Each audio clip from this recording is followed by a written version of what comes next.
Alrighty, also welcome in. I get to talk about personally my favorite subject of all time, the Savannah Bananas, right?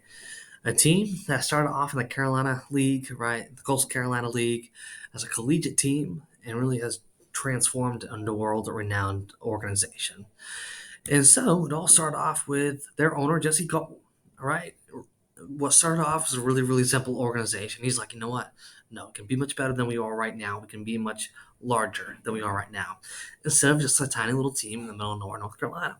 And so, really envision that masterpiece. And now, as we all know, the Bananas have grown quite immensely, right? And they've really become a 24/7, 365-day organization where people are engaging with their content all the time because oftentimes he's referred to as the guy in the yellow tuxedo, and his initial mantra is fans first, entertain always, right?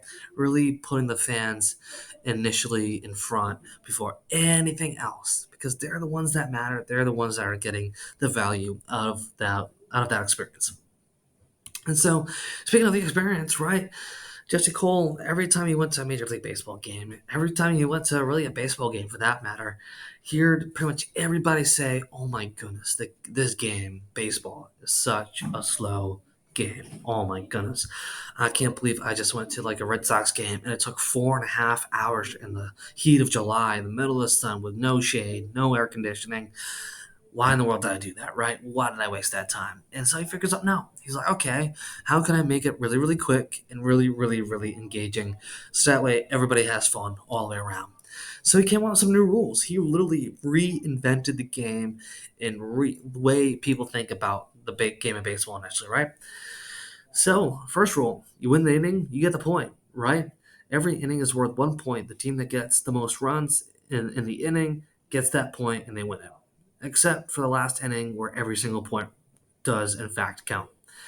Rule number two, I think most importantly, the biggest rule of all time, is a 2 hour time limit, right? It does not exceed the 120-minute time span. And in the caption, it says, you get the idea, right? Really easy. There's no new inning that can be started after 1 hour and 50 minutes. In the last and final inning of the game, every single run counts. And speaking of trying to save time, keep the game moving, right? Keeping the game more engaging, batters can't step out of the batter's box. How annoying is that, right? They step out of the box, look at everybody in the dugout. They step out of the box, they look at one of their coaches. They step out of the box just to, look at the fans and how many people are in attendance tonight. So honestly, probably not many people, right? It all adds up really quick. And so if the hitter steps out of that box, it's a strike. And it's rule number four, another really good one, no bunting. Bunting is awful. Why lay the bat across home plate just to have it go a couple of inches, right? It's annoying. So if the batter bunts, they are ejected from the game, not allowed to play the rest of the game. Rule 5, batters can steal first. Rule 6, no walks are allowed. How annoying are walks, right? Oh my goodness, just play the game, have some fun with it. And so it becomes a sprint essentially if they have ball four, and it gets really engaging on that front. And another big one, no mound visits allowed at all, right? 9 times out of 10, when the coaches go to the pitcher's mound, they're more than likely talking about what they're having for dinner tonight. And so let's just eliminate that conversation completely. And I mean, talk about fan engagement at its finest. We're going to talk about a little bit of this more in a second, but no, if a fan catches a foul ball, it's an out. So fans have to be engaged. Fans have to be paying attention to what in the world's going on. And then rule number 6, there's a showdown tiebreaker. So I know, like in hockey, they have the shootout. It becomes a lot more engaging like that on that front. Creating the wow factor, right? As we already talked about, fan engagement. Fans are constantly watching game.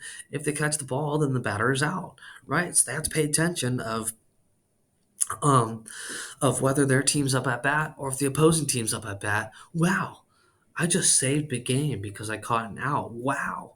If I didn't catch that ball, it would have been huge. If I caught that ball, wow, what would it have been like? Wow. When I bought my ticket, it was the price that I saw because wow, there's no ticket or tax or fees because wow, the Savannah Bananas created a ticketing system, a ticketing software where they're absorbing all the tax and fees. And then, wow, I didn't realize, but when I got into the concession stand, all I had to do was show them my ticket and I already paid for the concessions. And so I'm here with my significant other and my two kids. And wow, it only took 5 minutes to go up to the concession stand, get four hot dogs, three bottles of soda, and then get right back in the game, which is what we wanted all along. Wow, I can't believe getting all that food, getting all those sodas could be such an easy process. So, really genuinely creating that wow factor so every single part of the game is engaging and is as easy as can be. And the great thing about it is that it's working, right? It's growing rapidly. As we already talked about, it really is a 24/7, 365 experience between everything that they're doing on social media, but what they're doing on the field as well. Again, creating the wow factor of, especially at the end of the game, everybody gets up, stands in synchronous, and they shut down the ballpark lights and they turn the iPhone lights on and they all sing together as one. And so not only do they have bananas now, but they have the party animals, they have the firefighters, they actually just added the tailgaters as well. And they have genuinely a world tour, right? From Houston to Boston, DC to Philadelphia to Miami, right? And now they're going to start playing in NFL and football, other football stadiums, right? They're playing the Bank of America Stadium in Charlotte. They're playing at the football stadium down in Alabama, right? So they truly are going everywhere. No matter where they're going, whether it's Fenway or will be in Charlotte, they're selling out every stadium. And guess what? There's actually a wait list, a massive wait list, in order to get a ticket. And I know this is something that Jesse Cole talks about all the time, right? Walt Disney and P.T. Barnum. At a time when technology and marketing were not a big thing at all, they still created a product that wowed everybody, right? Walt Disney, with the creation of Mickey, created the cartoons, eventually created the theme parks, giving somebody a product that was like, wow, what would we have done without this product? And then P.T. Barnum with the circus, right? I'm sure you all have seen the movie The Greatest Showman, right? Creating a circus, creating an environment where it absolutely baffles people. People are like, wow, this is absolutely crazy. And so, wrapping it all up, how they done it, right? How does it all add up? How does it all make sense? And it's simply due to the fact that the experience matters.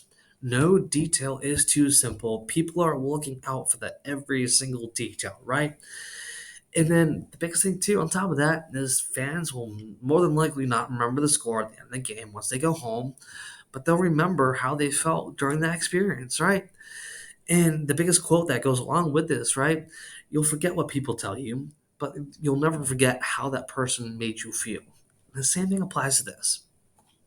And then, of course, at the end of the day, it's about the internal team, right? Who's working for the organization?